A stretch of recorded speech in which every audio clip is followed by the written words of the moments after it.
Hi everyone, welcome back. This is Let's Voice podcast. First of all, I want to say thank you to each and everyone who has been supporting us since tuanzishe podcast yetu. It's almost 2 years kama sijakosea, director. Oh, it's 1 year. Okay, nasongeza siku mbele. But I want to say thank you to each and everyone who has been supporting us on our social media platform. That is at Let's Voice Podcast, Instagram, Twitter, Spotify, YouTube. Please continue to subscribe kwa YouTube channel zetu. Continue to view, to watch, to share. Your views, your likes, your screenshots, your shares are highly appreciated. Kama kawaida, this is Youth Baraza, session nyingine ambayo huwa siko peke yangu kama kawaida. Niko na wenzangu, niko na guest wangu ile. Today I have 2 amazing guests ambao some of you mnawajua. They have been in different zinaitwa nini programs sana ambazo zinahusiana na jamii.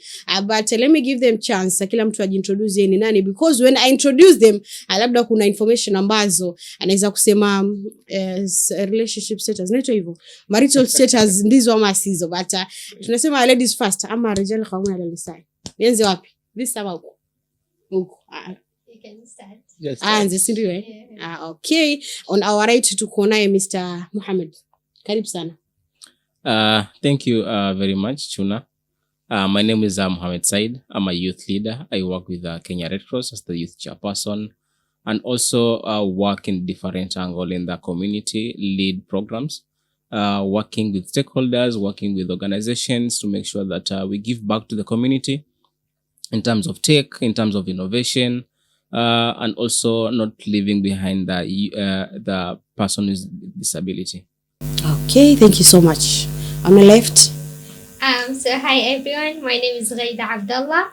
I'm the founder and CEO of Girls Eyes of Africa, an initiative that supports young girls, especially in the coastal region, in STEM and innovation, alongside the Generation Connect Youth and the International Telecommunications Union body, and finally, Microsoft Emerging Cup Competition and CE Program 2025 finalist. Eish. One thing I've noticed is you're very sharp. Very smart. Yaani mtu akaangalia atajua mtu she was an A student. Am I right? Obviously. Karibuni sana. Today we are starting kwanza. Labda nirudie topic yetu leo, tunazungumza swala zima la mindset shifting, that is. Kuna mtu pale ambako kila mtu ana mtazamo wake, ana namna yake ya kudefine ama. So naanza na Mohammed, kulingana na wewe, mimi nikisema mindset shifting, how do you understand kwanza? What I understand is that it is the ability to change how you first understand, how you perceive, how you make decision on a situation, by looking on a different angle of the situation, so that you can accommodate options, you can accommodate different angles of the situation. Because a good example is that if right now we are told that we are no longer going to use the cash, we are maybe transforming to Bitcoin. We are used to the cash. But now, how are you going to decide? Are you going to say no? Are we going to rally out now blaming the government? Or are we going to find a different angle on how to use the Bitcoin?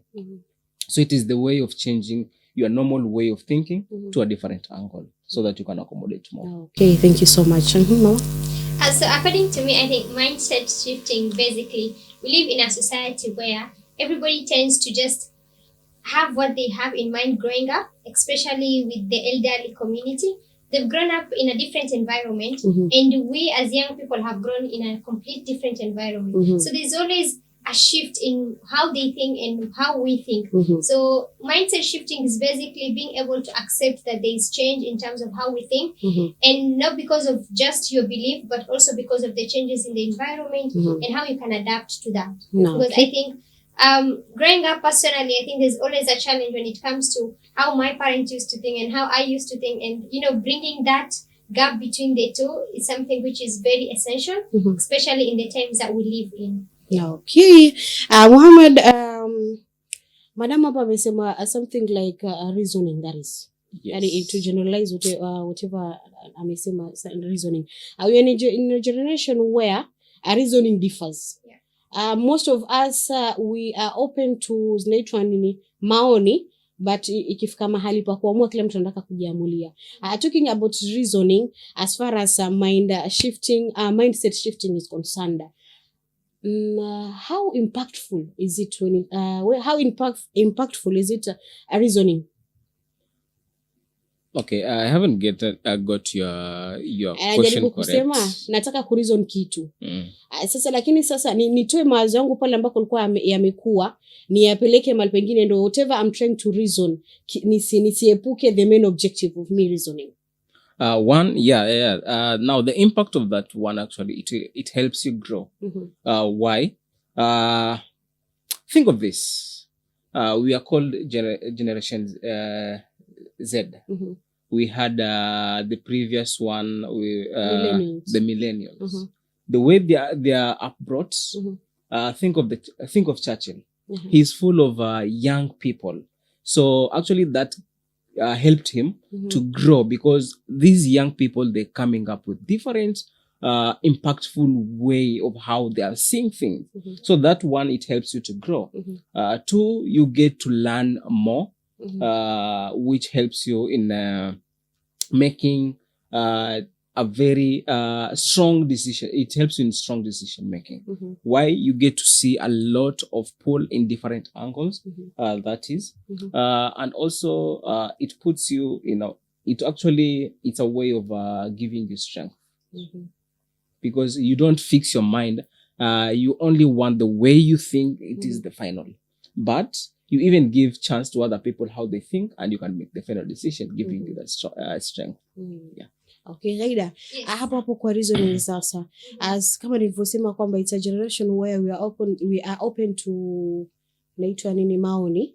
Lakini sasa when it comes to decision making, we are in a generation where hiyo kushift sasa. Ele mawazo yangu, let me say I'm stuck kufanya biashara ndogo. I want to reason, ama I want to resonate na mtu mwingine, and we are open kupata ile maamuzi yake. What do you think mtu anafaa kufanya? I think as young people especially, we need to have that openness mind. Like you have an open mind where if one thing doesn't work, have a possibility of trying something else. The open-mindedness comes in different ways, even in terms of how you interact with people, in terms of how you talk, in terms of how you do your work. So, I mean, most of these big founders, if you really are keen in their stories, you'll hear they tried 1,000 times, they tried 100 times.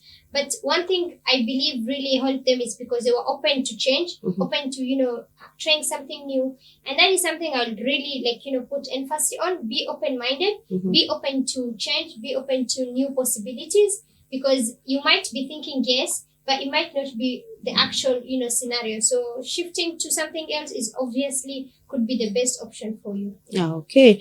Muhammad, kando na growth, how am I going to be sure that, how do I train to shift my mindset?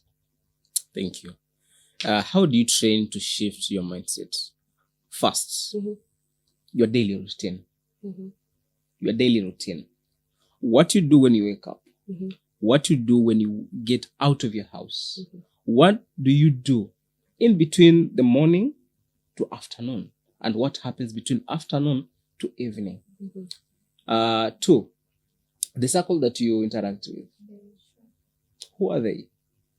If your interest is in maybe let's say football, you actually surround yourself with people who have more knowledge in terms of football. If you're surrounding yourself with business, you're supposed to have one of your friends within the circle who is doing better in terms of business. If it's about financial, get somebody who knows more in terms of marketing, who knows better in terms of financial management. So that brings you to the circle that you engage with. Thirdly, it is actually exposing yourself. Expose yourself. We have a lot of young youths who, when they get into a meeting, from the start of the meeting till the end of the meeting, they don't contribute to anything. Maybe they just came because I can see my friend Hamisi is there. I came because of Hamisi. But now, not knowing maybe Hamisi brought you to that event, so that maybe it's going to benefit you. Ask a lot of questions. we have directors, we have program leaders who they usually get frustrated by youth who ask a lot of questions. So instead of now shunning away from maybe letting somebody ask a lot of questions, you're supposed to embrace that, because this person is trying to actually learn more so that he can actually make decisions on the things that he's getting to understand. Yeah, so those three maybe we can really give an impact. Thank you so much. How do one naanzaje sasa hiyo mindset shifting? Unajua, most of us come from our society. Yeah, We growing up, we are fixed. Exactly. It's either umalize class 8 uende college, na college yenye fulani lazima uende fulani. We lack exposure, of which hiyo exposure sana sana ndio ingejaribu kututoa akule ambako tumetoka. How talk to our community. How do we even start shifting my mind? Absema kwamba na mimi pia niwe kama ule mtu mwingine in the positive way. I think I would resonate this highly with Nelson Mandela's quote when he said, like, education is the powerful tool that you can use to, change the world. So I will really take this back to parents and students. If you're going to school, if parents are taking children to school, they have parents meeting. These children themselves are in school. They need to be able to use the knowledge that they learn in school to be able to open their mind in terms of new possibilities. Because there's always a difference between someone who has gone to school and someone who has not been to school. And also parents, as our kids, interact in school activities, they meet people, they do have different activities that they have to do in school. So if you open yourself to that exposure, because for me, I would say that is my number one thing that helped me when I was in high school and primary. I was very exposed when it comes to sciences, in competitions, leadership and stuff. So it has to start at a very early age, and the community has to understand, especially parents, that we live in times where everything is changing. Even you taking your children to school right now, they will be given assignments to do.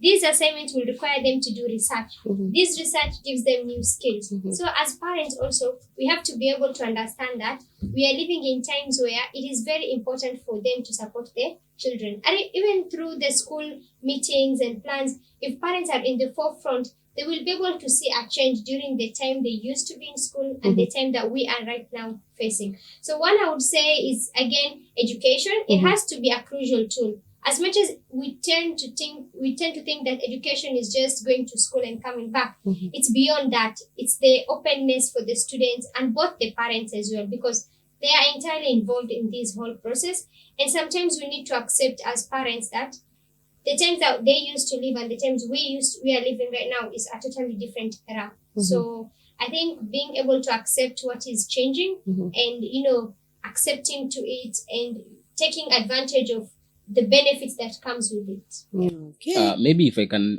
back up Gheida, is that in terms of parenting, actually there's one aspect whereby parents should actually sit down with the kids, especially the look that they have. We have a toddler, we have a teen, we have a young adult. So in between these, actually the loop, the parents are supposed to actually have conversation. Let's say right now we are having a pandemic. Parents should sit down with these kids, discuss. We're talking about innovation. Sit down, discuss with these people. What are the innovative things that you have done maybe in the past 2 years? What are the possibility? What are the ways that somebody can follow? I understand parents are actually on the run. They're trying to feed the family. We have the father who maybe is having a lot of trips, but you also have the mom who is at home, who maybe can spare 30 minutes, talk to these young kids, exchange ideas, so that you can get to understand, by the way, now, as an adult, this is how things are actually moving outside there. And also the kid will learn from me that as I interact with different people outside with the elder people, these are the advice, or this is the way that they are seeing. And this now maybe the way to go. So that helps. The open conversation. I feel like that is very important for the parents to be able to listen to the kids and the kids, to present what they feel is important in a very respectful manner, obviously, because sometimes we tend to want to do stuffs and we tend to think like our parents, they don't understand this stuff, but have a very casual conversation. Yeah, it might be something very hard for them to iterate at the beginning, but with time, it's gonna be workable, I believe. Okay. And also maybe just to finalize on that topic, there's one of my good friend that advised me one thing. As you live, have two people who are your friends. Okay. One who is younger than you, and the second one who is older than you. And if it is possible, have somebody who is age mate with you or doing similar thing with you, so that you can resonate. Get advice from the one who is older than you, and you can also share ideas with the one who is younger than you, and maybe you can also give advice. Jaribu kubalance mitazamo ya watu wawili tofauti. Yes. Okay, before going for a short break, kama naona kama tukuna dakika 4 ama 5, if I'm not wrong, we still have 2 or 3 more questions. Let's talk about culture. How does culture affect our mindset shifting? I know we come from different cultures. Some of us kama nilivyokuwa nimemwambia, some of us were fixed, lazima ufanye hivi na hivi na hivi, of which it has affected us huku mbele. Wazazi wajui, but tunarudi pale kwa parenting pia. So kando na parenting, how does a culture affect someone's mindset shifting such that huku nje anapata some challenges, labda tuseme when it comes to growth, when it comes to managing finances, when it comes to work. Unajua working with someone pia kazini, mtu kama ambaye hamfikirii au tunasema hamfikirii mali kumoja, itakuwa mnakaruzana sana kazini. How does culture affect that? 1, it limits. 2, it brings a lot of fear. And 3, it doesn't give somebody the exposure. An example. Ladies are not supposed to talk. In some culture, ladies are not supposed to talk in front of men. You see? Now, how does that limit? She has an idea. Let's say Gheida as a good example. She has this brilliant idea, but now you're limiting this person to actually share it out. Gheida is here fearing that when his father sees or when his brother sees her talking in front of people and making those smiles and maybe now attracting young men, actually Gheida is not going to talk because he has the fear somebody else is actually seeing. That has actually affected. There's one of the young girl in the university shared in the anonymous chat, whereby he has been restricted by the family that is not supposed to interact with other people and everything.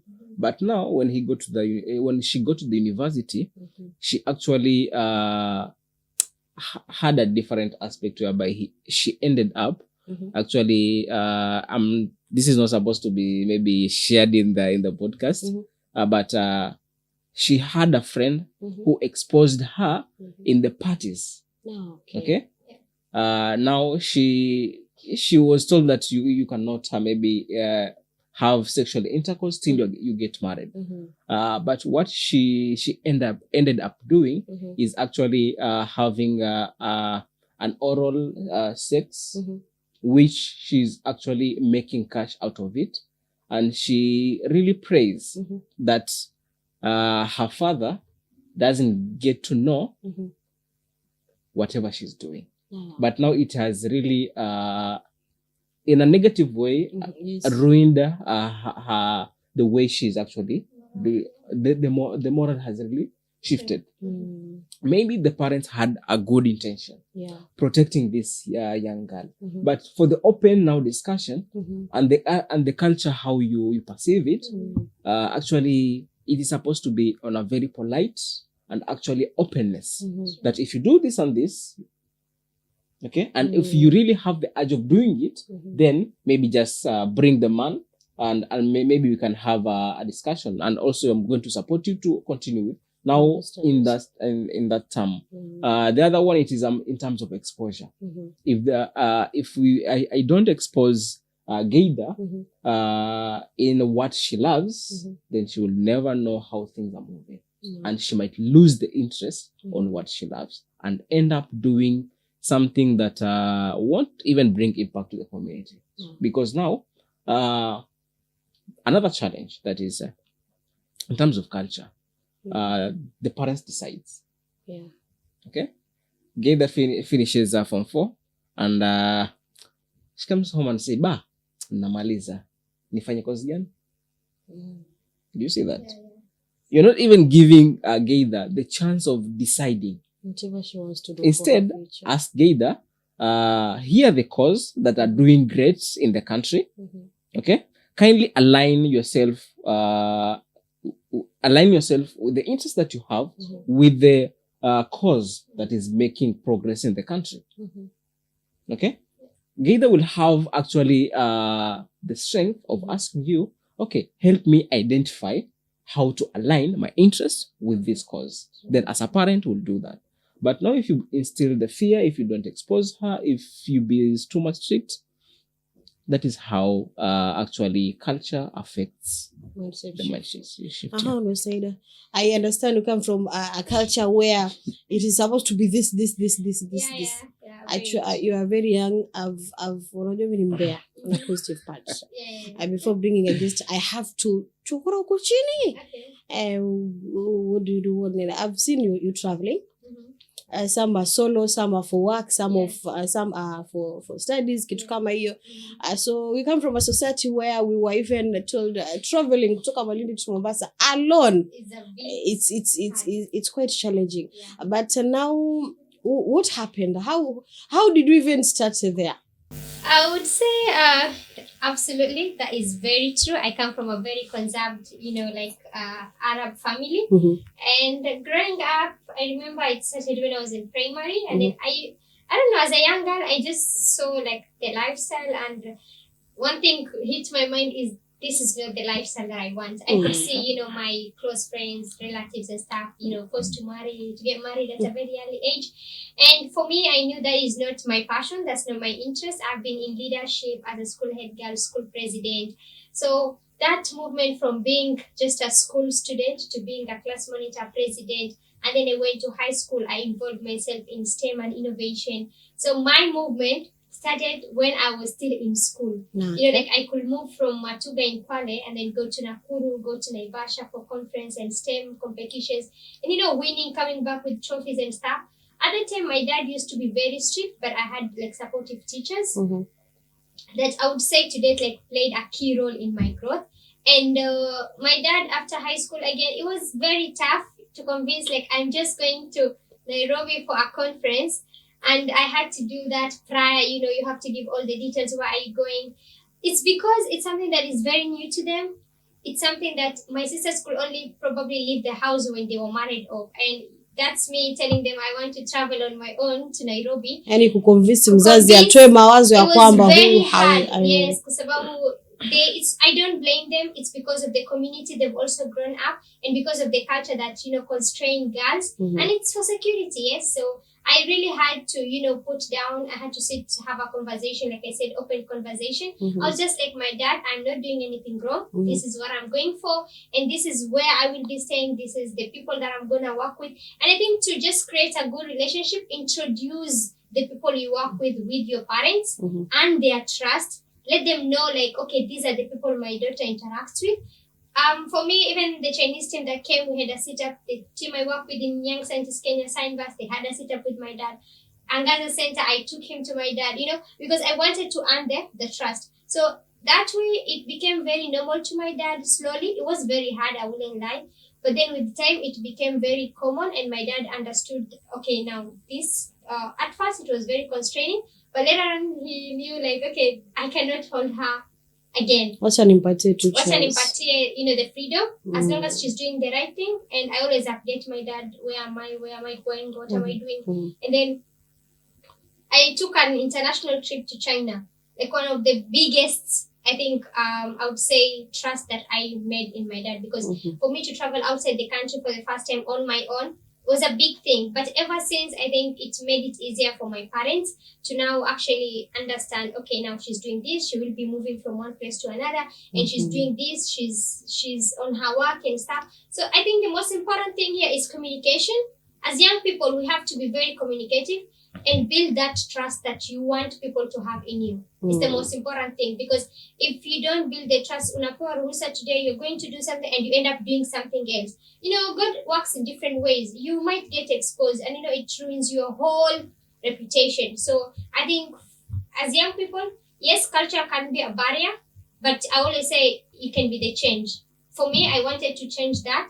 And right now I've opened many doors for many other young girls, to be able to stand. There was a time I met a girl at my school. I didn't know her. She just came and she was like, Gheida, I'm also an Arab, and you don't know how you've made it easy for me to convince my parents that she's doing it. She's been going to this place and she's still an Arab and she studies at TUM. And that was a gateway for her to come to study at TUM. So sometimes I feel like as much as we are representing, we also have to ensure that the trust that you're building is still intact. Okay. Thank you so much. We are taking a short... I'm learning a lot today. We're taking a short break, but please kindly do not forget to follow our social media platforms. That is at Let's Voice Podcaster, YouTube, Instagram, TikTok, Facebook, Spotify, yani kila mahali. See you the next 2 minutes.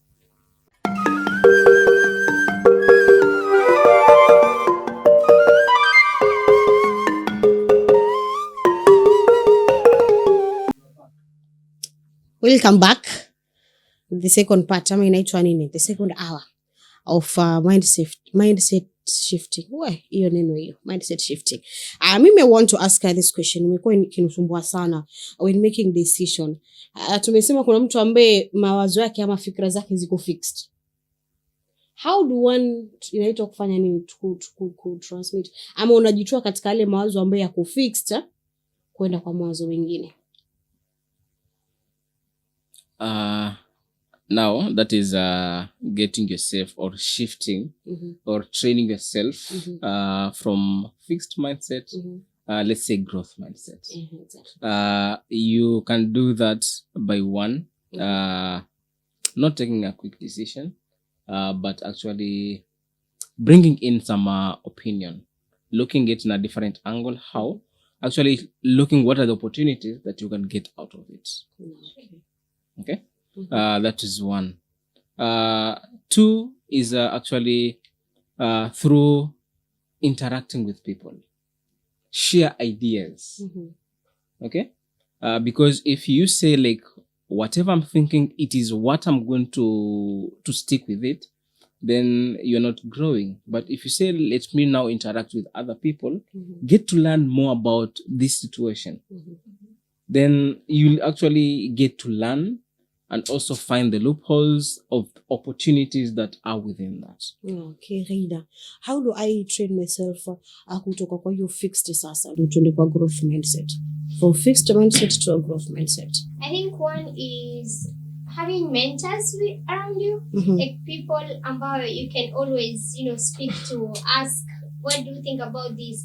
Because personally, I think as an individual, you might tend to think, okay, this is the right direction that I'm going, but perhaps with the right, information from other people, it can be, redirected. So I think one is having someone that you can talk to, that is like a mentor. And when looking at mentors, we need to look at people that are, like directional to your interest and your passion. Because if you look into a mentor to someone who is not in your field, perhaps you might end up, having misunderstanding and stuff. So having a mentor is very important. Secondly, just to reiterate again, is an open-mindedness. Like, be ready to change. If someone tells you this is something that I think you can improve on, this is something that I think, okay, it used to happen, but now it's happening differently. Be someone who is considerate enough to be able to take in other people's opinion and to be able to reflect back. So I will talk of having a mentor. Be very reflective enough to seeing, why is this person telling me this? Not because this is what I've been told, but always be open to, okay, if something has happened to me right now, you've gotten into a challenge, you don't think about why this happened to me. think about what can I do about it. So having that, just like you mentioned, like a growth mindset, something that always pushes you to start something else, open to new opportunities. That way you will grow. Because the last time probably I came here and the time that I'm coming back today, there's a huge difference. And that's because I've opened my mind to accepting new opportunities, accepting new challenges, taking up whatever that comes your way, and not looking at it in terms of negative. You look at it in a very positive way. Okay. Mohammed, kuna mtu ambaye asema mtazamo fulani unaweza kuwa labda pengine ni kulingana na beliefs zake. Sitaki kubesana kwa dini, lakini let me put it this way. Kutojiamini wewe personally, wewe mwenyewe kunafanya mtu uzuilike, yani akili yako yani sipanuke kukubali new decision, kukubali new opportunities, kufanya nini na nini. So there is someone outside there ambaye yani hajiamini, haamini kama uwepo wake mahali fulani unaweza kuwa na mchango wote. How can you convince that person ya kwamba akifungua ama akiwa na akishift ama akipeana nafasi ya mawazo yake yabadilike, pengine yabadilike kivingine, pengine inaweza kumsaidia yeye kugrow, inaweza kumsaidia yeye kubadilisha maisha yake pale nje? How can you convince that person? So actually not convincing. Sababu nikianza convince ni kama nakwambia njoo huku, but kitu ambacho naweza kumsaidia nacho ni kwamba muulize uogopa nini. The fear of unknown. Exactly. This person is afraid that maybe if I start talking, people will start laughing. Right? Yeah. The other thing that if you have identified the fear out of this person, now challenge him or her to try it. Sure. The other way that I can help this person to actually start trusting him or herself is by actually asking him to have objective or a goal, small goals. And when he or she achieves, mwacha shirike. Mpatie mtihani. Kwa mfano, mimi naogopa kuongea mbele za watu. Nikiongea, nitaanza kustama ama nitaanza kuwa na kigumizi, si ndio? Hiyo ndio fear yako, si ndio? Sawa. So kesho wamchukua uenda naye mahali ambapo kuna umati. Mwambie leo introduce. Ueleze watu wafanya nini. Atajiintroduce, si ndio? Atakuwa na uoga lakini atajiintroduce. Akishatoka hapo, mwambie mashallah, umejiintroduce vizuri sana. Kesho mahali kwingine mwambie sasa waongoze hawa watu. Mpatie awe MC. So unapata the fear of him or her talking in front of people, it is shifting. Alikuwa na uoga, akaanza polepole mpaka amekuwa. Na pia celebrating somebody's achievement, hata kama ni kidogo, it actually helps this person to actually now start trusting himself or herself. Also give feedback. Give feedback ya kwamba hapa umefanya vizuri, hapa umekosea. Na kama yeye mwenyewe pia yuko na shauku mahali, let this person aulize maswali mengi, ndo ataweza kujua how things are being done. Okay, yeah. Sawa. Weka simu silent kidogo. Sikuulizi swali na kwamba weka simu silent. Ushaeka? Haya, sawa. Tunaendelea. Can someone be an influence ya mtu kubadilisha mawazo yake? Absolutely. That one is, I feel like 100%. But we need to understand what kind of influence. We live in times where everything is portrayed. Kila kitu inaekwa kwa mitandao and everything. What I really want to talk of is the positive influence. Unajua kama sisi young people, if we are in the space right now, there's so many, kuna wengi ambao they're looking up to us, right? So if you're portraying something bad, just know that a number of them behind you will want to do the same. But now if you're in the same space and you're doing something good, you are trying to reach more people, you're trying to create positivity. Like for me, I would say through the social media platforms that I'm very active, it has really helped me, reach so many young girls. And that has given them the possibility and the confidence, like, okay, Gheida can do it. And I'm in the same environment as her. I can also strive. So influence is very positive, but in terms of how we take it and in terms of what we portray out there. So I will really urge each and every young person who is very active on the internet or social media, focus on building a positive community where people will look at you as a role model in terms of how you portray your religion, in terms of the work you do, so that the rest of the people that are gonna look and follow back to you, they know I have someone who is a role model and this is the person I look up to. So influence can be bad or good, but I think if we put more emphasis on the good, we can be able to create a lot of change at different levels. Mohammed, just twisting the question that I asked Gheida, how influential should one be ndo at least abadilishe mtazamo wa mtu pale nje, ama aweze kutoa mtu katika mawazo ambayo let's say alikuwa hayamsaidii, amweke katika mawazo ambaye akiyafanya ama akiamua kuyafanya au mawazo yatamsaidia kwa njia moja ama nyingine katika maisha. How influential should I be? That we are in, kama nilivyosema, in society where some of us want mtu ambaye kuangalia sana your journey, labda your hustle, venye ambavyo unafanya shughuli zako. How influential should one be? How you carry yourself. How I carry myself. That is the first thing. How you carry yourself, the feedback that you give, your problem solving techniques that you use. Those are the ways ambazo unafaa uonyeshe mtu kwamba in terms of character, haiwezi kuwa kwamba niko hapa namwambia Amir bana, wanaona mimi situmii bangi bana. Unaona? Lakini the same person ambaye nikiwa na interact na wewe wanywa pombe, ama behaviors, mimi nitajua wewe upendi lakini dawa za kulevya zile. You see? But if you stand kwamba how I'm carrying myself ni kwamba if I see a wrong thing, I rectify, or I call somebody, I rectify. You see? Like mtu ataona okay, now this is how things are supposed to be done. Yani in short tunasema mtu akuwe authentic. Yes. Be true. And not only in the face of cameras, but even outside.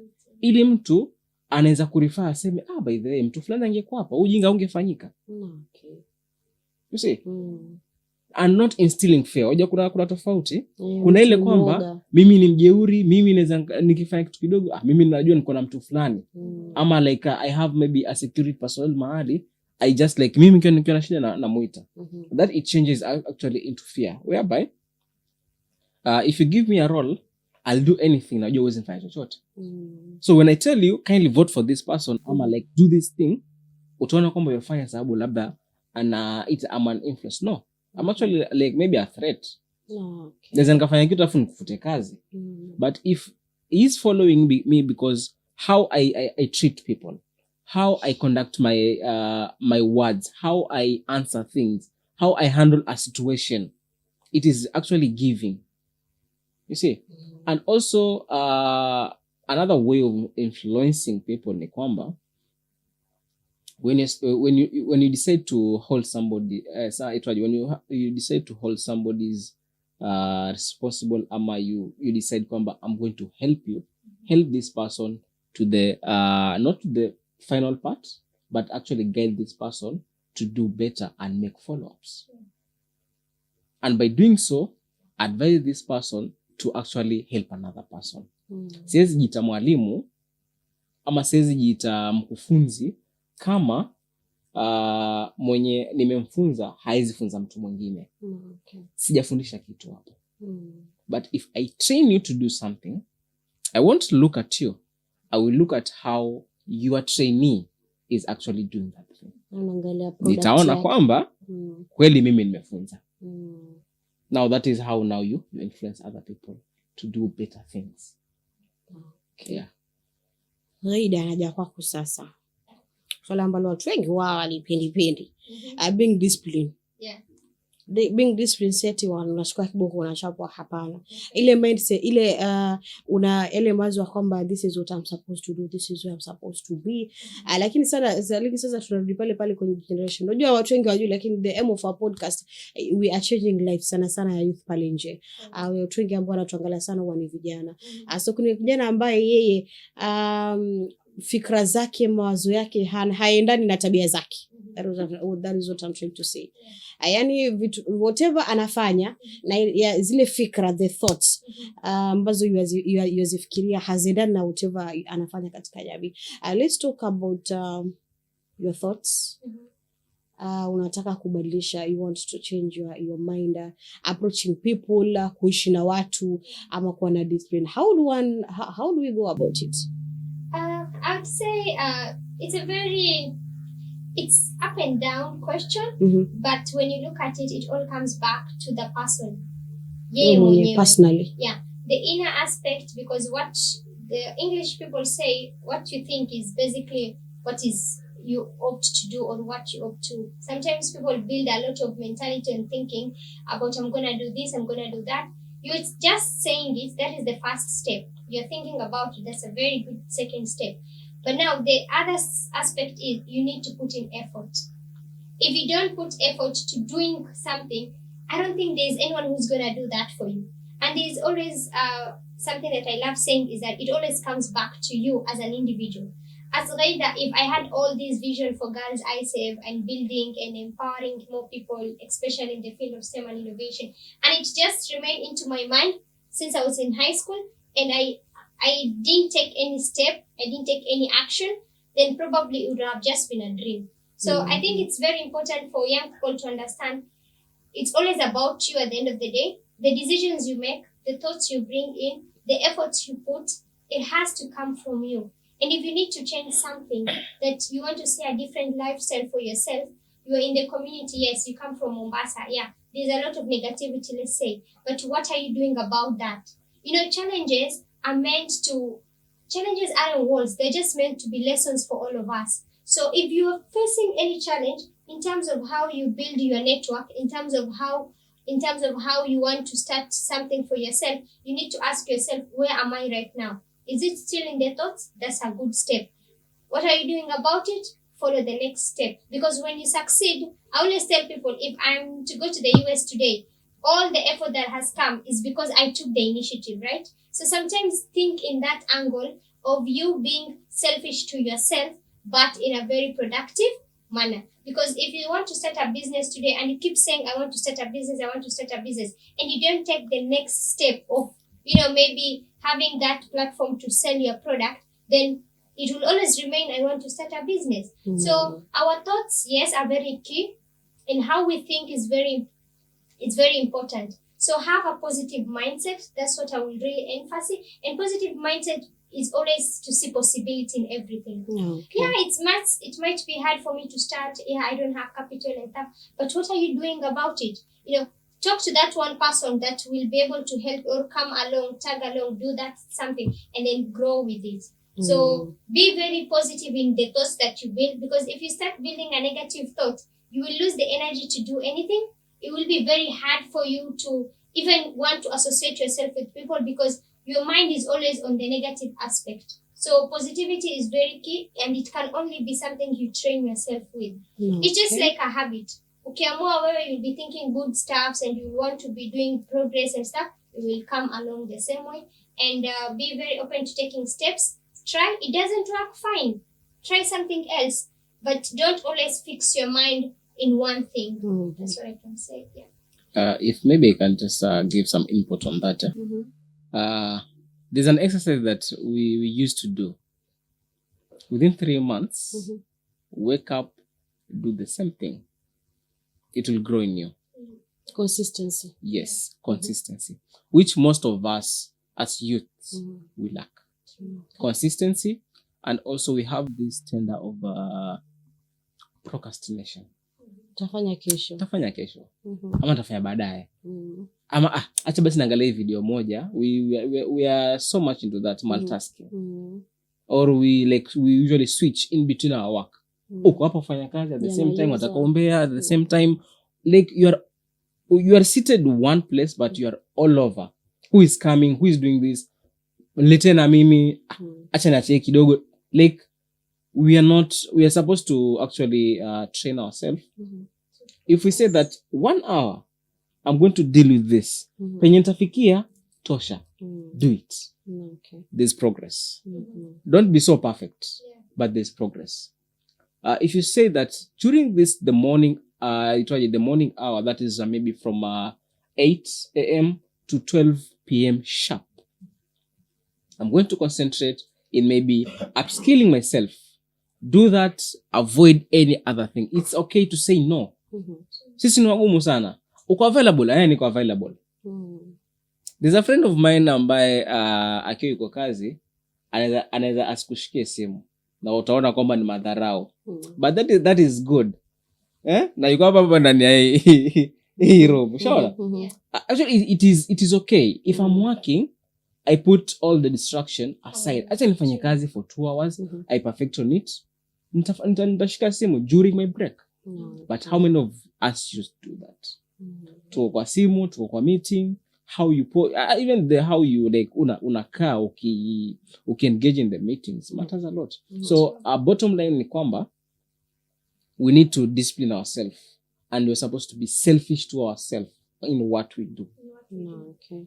Be strict to yourself. If you can't be strict to yourself, trust me, you cannot do anything. Hata kama uko na wazo zuri sana. Be strict. Am I supposed to follow up? Yes. Yeah. When am I doing it? You discipline to me. Yes. When am I doing it? Kama ni kitu cha kufanya sahi, fanya. Kama ni kwamba like wasubiri somebody to approve it, maybe ni kitu cha ofisi mtu anafaa ku approve, make follow up. Lakini si kwamba tumetuma wasubiri miaka miwili kiko approved, alafu utakuja mlaumu kwamba mimi nakutumania email lakini ufanye nini? Haunijibu. If you call somebody doesn't pick, can you send a message please? Nimekutafuta, nilikuwa nakutafutia ABCD. Lakini because nimekupigia sikupata, huyu jamaa amenibwaga. You lose interest. Satona miss call ama assumption. Kitu kingine ni assumption. Ai kama ilikuwa hajui kwamba miss call afa upige baadaye bwana, si hata kwamba umeona miss call 6 alafu upige. And please avoid tafadhali. Pigia mtu mara 2 mara 3. Ya 4 hiyo ni usumbufu. Kama kitu ni emergency. Kama ni emergency. Umenipigia, si ndio? Mara 2 mara 3 sijaiona. Niachie message. Nikiona nitafanya nini? I'll give you a call. Lakini ukinipigia mara 6, haya basi nitoaje ndani ya shimo. Emergency yako nimekusaidia. Okay. Yeah. So how kuna kitu kuna watu wengine before wa make decision, let's say a step for growth, lazima vitu vile vimehappen ndo mtu, yani ile waswahili wanalita kufila fahamu. You are not doing something mpaka kitu kikutokezee, yani kama umpigwa kofi fahamu zifunguke. Wataka kufanya biashara mpaka muone mwenzako amefanya akafanikiwa, kumbe you had that idea. Kumbe ile biashara afanya. Yani mpaka kitu kikushtue. You are supposed to start, unafaa uanze gym. Mpaka uone umeshindwa kupanda stairs za Let's Voice podcast ndio useme kumbe kesho nafaa kwenda gym mimi kesho. So that is that one thing ama situation ambayo ita happen ndo ikuewe at your turning point. Ndo uamue kushift sasa mawazo ama ufanye maamuzi. Hao watu wako by the way ama victim, nasema kwa sababu ama victim. Mimi ni yule mtu ambaye not unless nifanyike kitu ndo nitashtuka kwamba I was supposed to do this. Kumbe kitu ni serious. How should I najisaidiaje? Yani najiweka kwenye hilo kundi kwa sababu mimi pia ni victim. Lazima nifanyike kitu ndo unajua ile mazoea. Alafu most of us we are in our comfort zone. Kutoka kwenye comfort zone kujisumbua, kufikiria, kupanua mawazo, kutafuta usaidizi, it's very hard. How do one go about it? That is a good question. Na ningependa kusema kwamba mabadiliko yanakuja muda tofauti. Hauangalii miaka, hauangalii kwamba muda huwa unakuja. Sababu gani? Unafaa ujiangalie uko wapi na ni wapi unataka kwenda. Labda kwenye niko mimi ndo nimefika, nimetamani sana niwe hapa. So sitaanza kufikiria nabadilisha vipi. Kuna wengine wataenjoy kwanza. Kuna mtu ambaye atakwambia mimi nikiajiriwa leo nipatie miaka mingapi? 3. Amejikia sitakuwa hapa. Time yake mwenyewe. Umeona? Siwezi sema acha nisubiri mpaka miaka 40. Mambo huwa yanakuja ghafla. Nilikuwa na rafiki yangu mwenye mbona nilimuuliza swali kama hilo. By the way, mtu akitaka kubadilika anafaa afanyeje? Mtu akanambia mimi nilimsikia akiongea na babake. Nikaona kweli. Na ilikuwa ni historia kwamba babake ilikuwa anataka kijana wake akifika miaka 28 awe yuko na mtoto, amemwachia urithi kila kitu, akiwa yuko hai, aweze kuwa anapata ile ample time ya kuwa na mtoto wake, like wanafanya biashara pamoja wakiwa wote wako na pesa. Lakini kijana yuko na miaka 23. Amebaki na miaka mingapi? 5. Ikamgonga kwamba nafaa nibadilike. Okay. Unaona? Kuna wengine ni mpaka maybe baba afe ndio naze mazee. Niko na familia yanaangalia, nafaa nifanye hivi na hivi. Ni mpaka events zije ndio zimkate kofi. Kuna wale mwingine ambao ni mpaka labda interact na watu wengine. Mimi kuna swali ambalo niliulizwa miaka 9 iliyopita. Where were you? I was actually a mere volunteer. Nikaulizwa baada ya miaka 3 wajiona wakiwa wapi? Nilijibu tu yani nilisema baada ya miaka 3 najiona nikiwa kiongozi. Najiona nikiwa kiongozi na nitakuwa naanza ku make network. Network gani? Different organization. Nilikuwa volunteer ambaye nilikuwa najua tu msalaba. Okay. Nishafuata na two organization na nikasema sasa kufuata hizi acha nianze na msalaba. Nilipozoea swali nikasema nitakuwa ni kiongozi plus itakuwa naanza kufanya nini? Make network. Right now ni mwaka wa 9 and I have the networks ambazo nisha build and I'm actually using those networks helping other.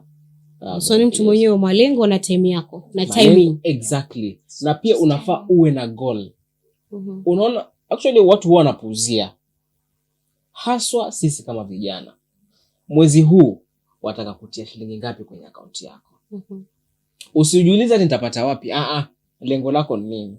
Nataka kuwa na 50,000 baada mwezi ama ikifika tarehe 35. Hiyo ni kwanza.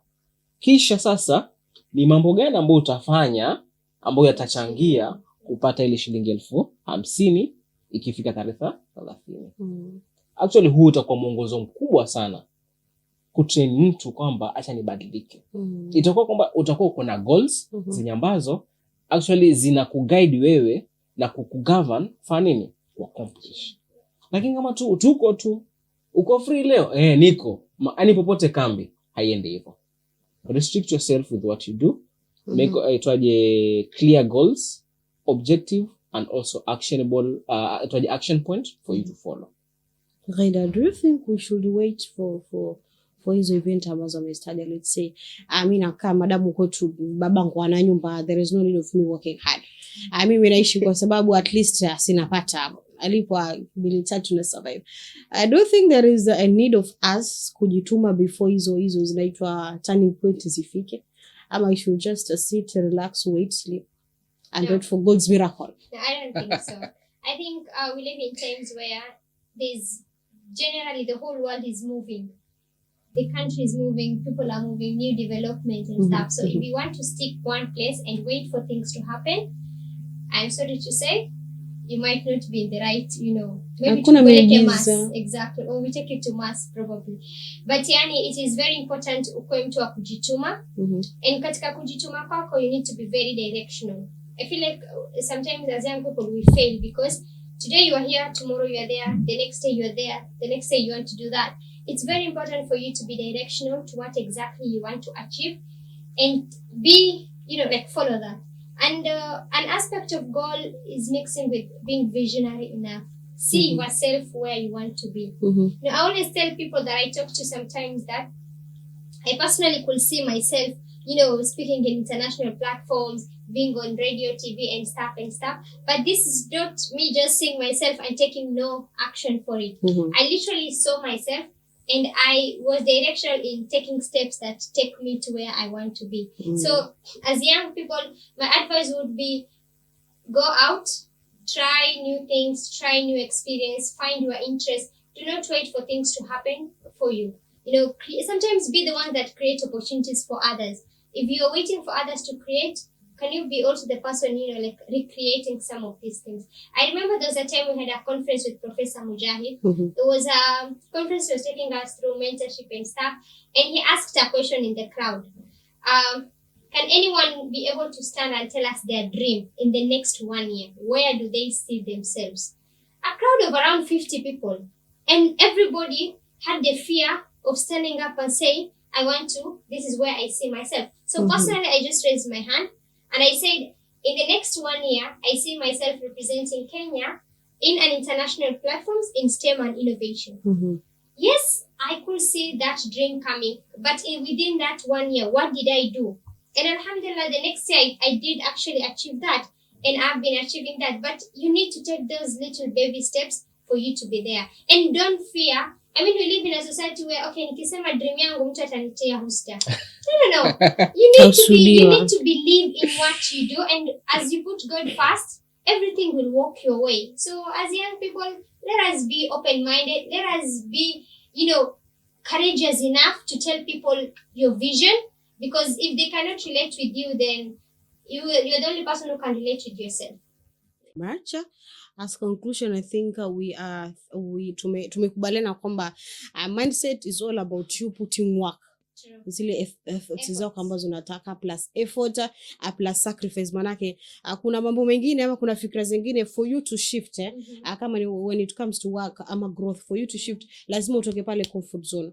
I think we should call it not a day, bado ni mapema, but thank you so much for coming. I think hapa palipofikia, nasema tu thank you so much for coming. It's an honor to have you. Watu ambao huwa naangalia tu mtandao nasema siku moja nitawaita. But thank you so much guys. It's been an amazing session, I believe. Yeah. I'm not wrong. It has been. Sawa tu mimi nasema tu thank you so much, and we conclude it. Our social media platforms and at Less of Voice Podcaster. Do not forget, kindly, we survive with the views, like, screenshot, shares na kila kitu.